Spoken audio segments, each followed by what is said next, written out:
I think the African News Project is, for me, I think it's a dream, for Africa to be able to tell our own stories.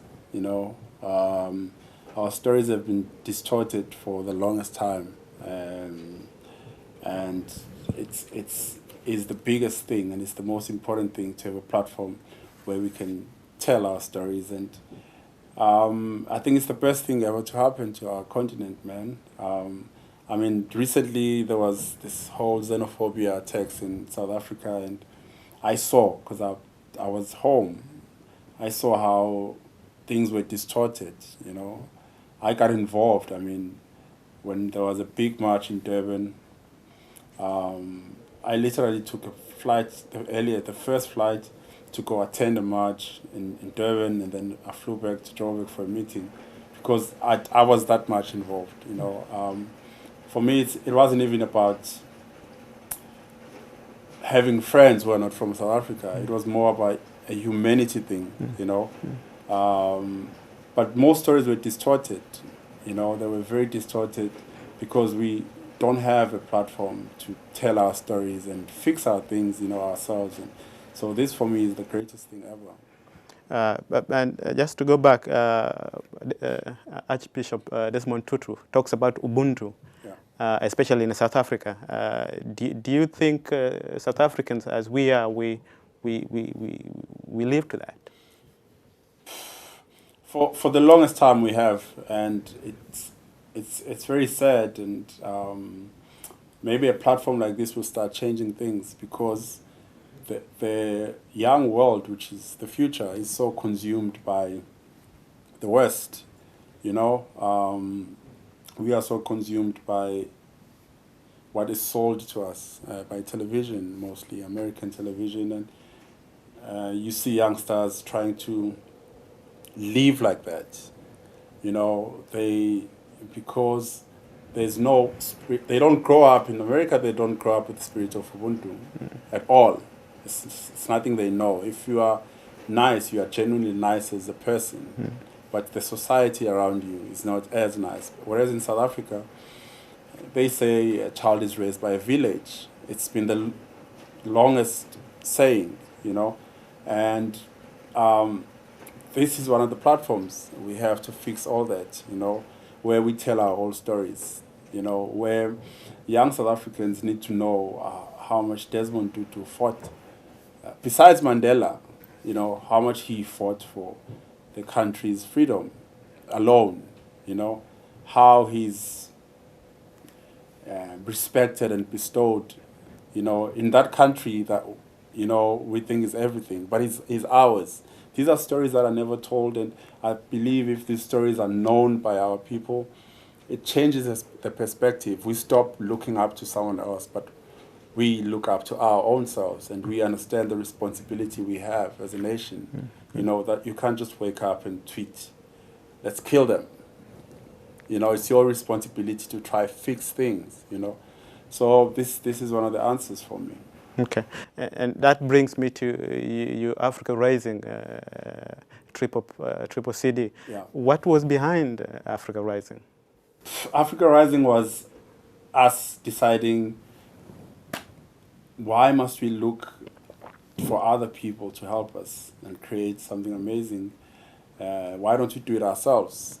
So me and my business partner, Glenn, sat down, and I told him my longest dream is to do a show where I DJ all the music that I've created, bring the singers that I've worked with, put a 24 orchestra on stage and a band, and he has a production background, and that's how the vision came about. He was like, it's possible, let's do it.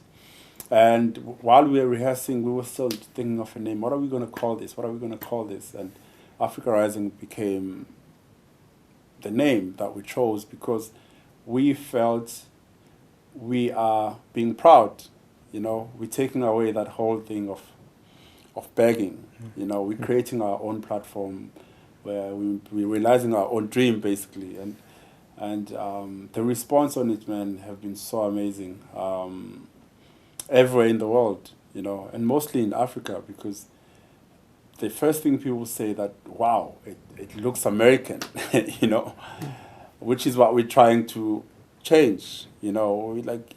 We can do it as Africans, and this is why we call it Africa Rising, because we want to inspire you to be able to also know that the resources are there, you know, try to do the same thing. So that's how it was born. And that will be one of the reasons why there's Africa Rising today, and the story continues to be told. But do you think that Africa Rising is the real Africa Rising, is helping the youth of Africa? In so many ways, man. What I've learned over the years is you cannot, or rather, not everyone will get you. The only thing you can do is put yourself out there, speak, you know, but don't expect everybody to understand you. And this is my thinking, and I'm at peace now with that, because I used to get a bit frantic when people are not understanding my point, you know, and I'm at peace with it now. I will speak. If out of 10 people, 2 get me, I'm happy, you know. So there are people that get the concept. There are people that understand why it's called Africa Rising, why it's that amazing. We really put a lot of money in it to make it look that way, you know. So I'm at that place where I will communicate whatever I need to do, and those who understand it will take that. They will embrace it, you know. Yesterday I tweeted something on my Twitter account. And the reason I tweeted that, it was South African hip-hop artists now are starting to behave like American hip-hop artists. You know, there's this whole beefing thing. If the other guy is doing well, the other will go on Twitter and start bad-mouthing him, and, you know. And I saw that happening, you know, and my tweet was, do not compete, do not compare. That's my motto, you know. And people picked up on it. But now I understand that not everyone is going to understand it, but people did. I mean, within 5 minutes, it was trending in the whole country. The message was, you know, and what they didn't know is that that same message is on my first album cover that I released in 2005. So it has been my motto for all these years, you know, because it has helped me understand things on a different level, that I'm in music not to be better than you, but to be better than I was yesterday. So basically, I stay in my lane. I keep improving myself. You know, I will applaud you on your work, but I don't want to be you. You know, I want to be a better me. You know, so but these are things that I try to communicate and hope the masses will understand. For those who do, I'm grateful, and then we can all grow, understanding that, you know, the messages are always going to come, and take it, run. You know, it could be from a kid, and kid will say the most profound thing. You can't just say, oh, he's a baby. You take that and run. It will work for you in life, basically. You just told me that you're sort of a street person. Do you think African governments and African leadership is doing enough to address the youth of Africa? No. There's a lot of underlying issues. For instance, I mean, like I said, I travel a lot, and I've been going to Angola a lot, and I can see it's building, you know. I can see it's looking beautiful every day. It is one of the most expensive countries in the world, you know. But then you see the youth, you know, on the streets, they're begging, they want money in the traffic lights, and this always bothers me, because if they start at that age, a few years down the line, they are the ones who are going to be looting and stealing and burning all these same buildings they are building, you know.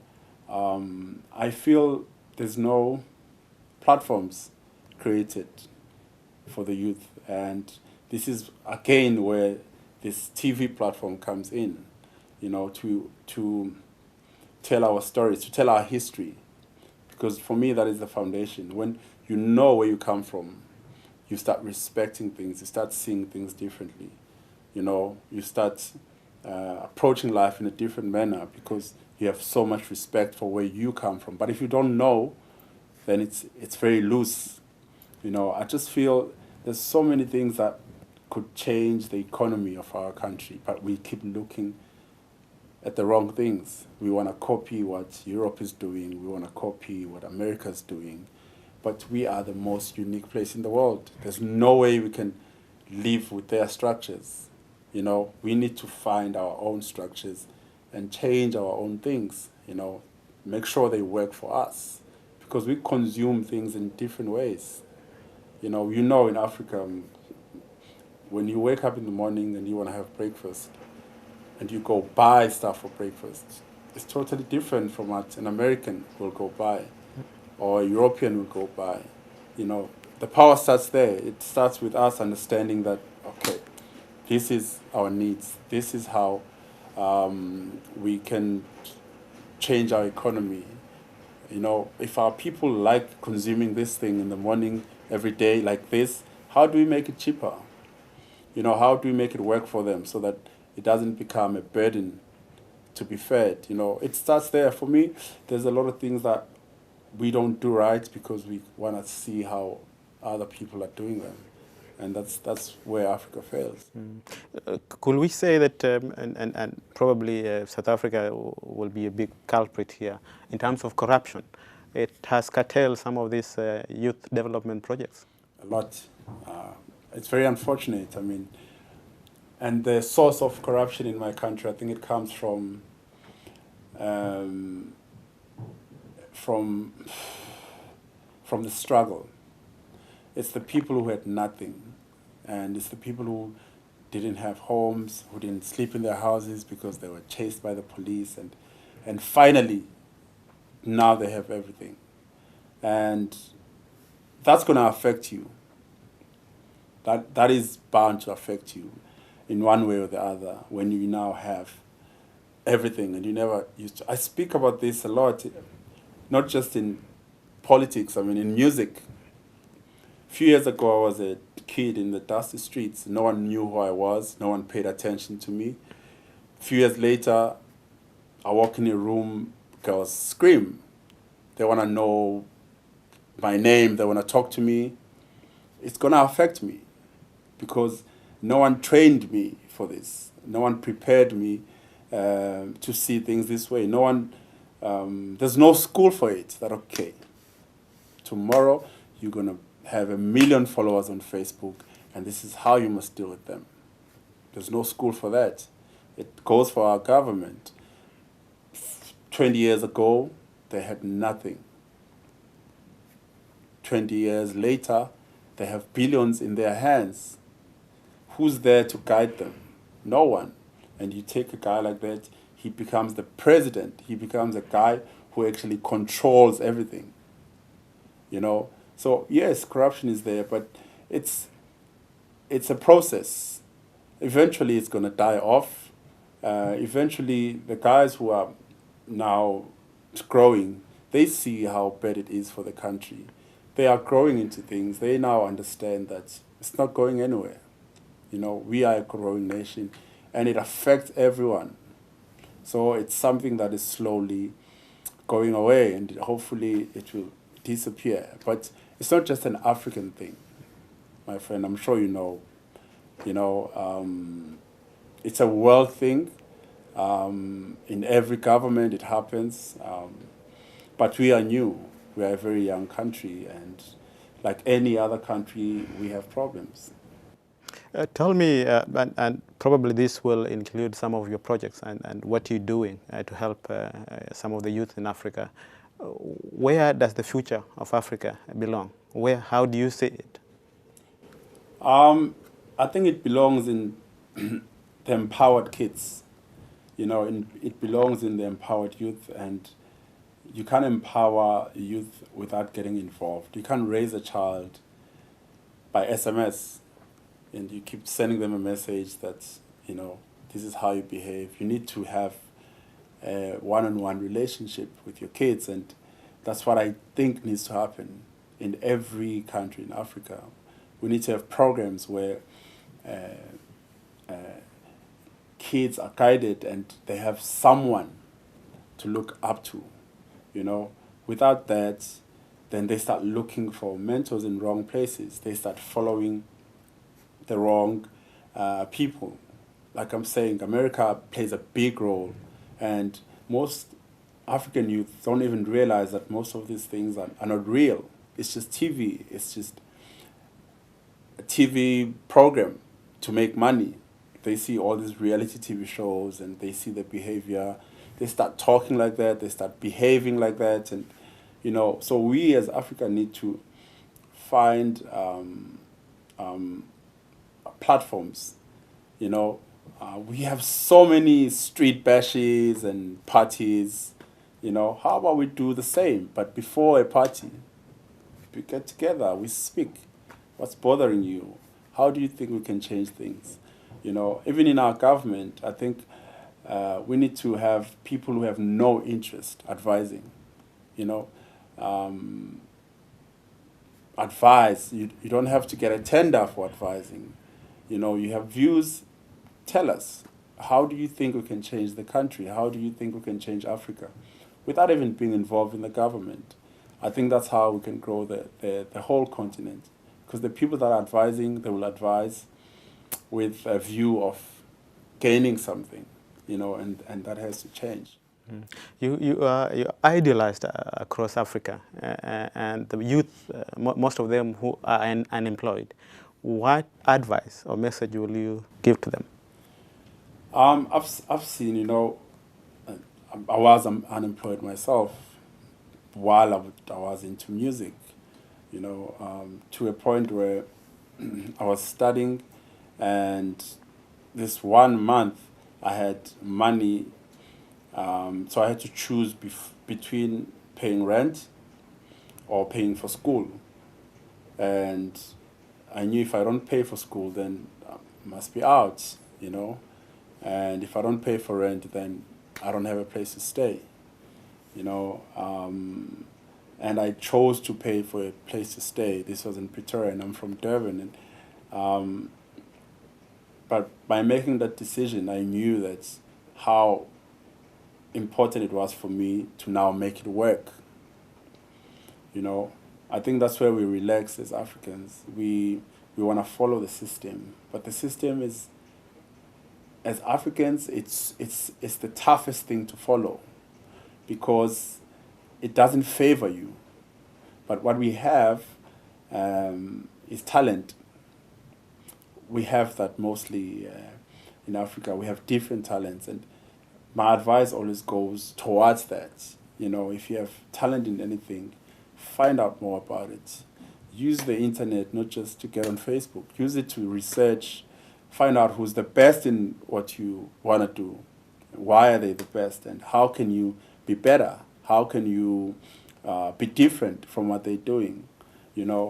Before you can even commit to it, how possible it is to go that route and go that direction. I mean, I've seen, even in South Africa, a lot of guys who have talent in making cars. I've seen this guy who made a car, like an entire car himself. Put an engine on, drove in a driving car, and he was in the papers and TV. But that's it. No one thinks, let's take this boy, let's develop these skills. Like in France, you have Citroën, you have Renault, you have French cars that are made here that contributes to the economy of this country. But in Africa, we don't think like that. We'd rather import cars, and we want to import the most expensive ones, So it's more of a development of your calling. Find it, find a talent, find someone to help you, find someone to mentor you, find someone who will give you courage and strength to move forward with it.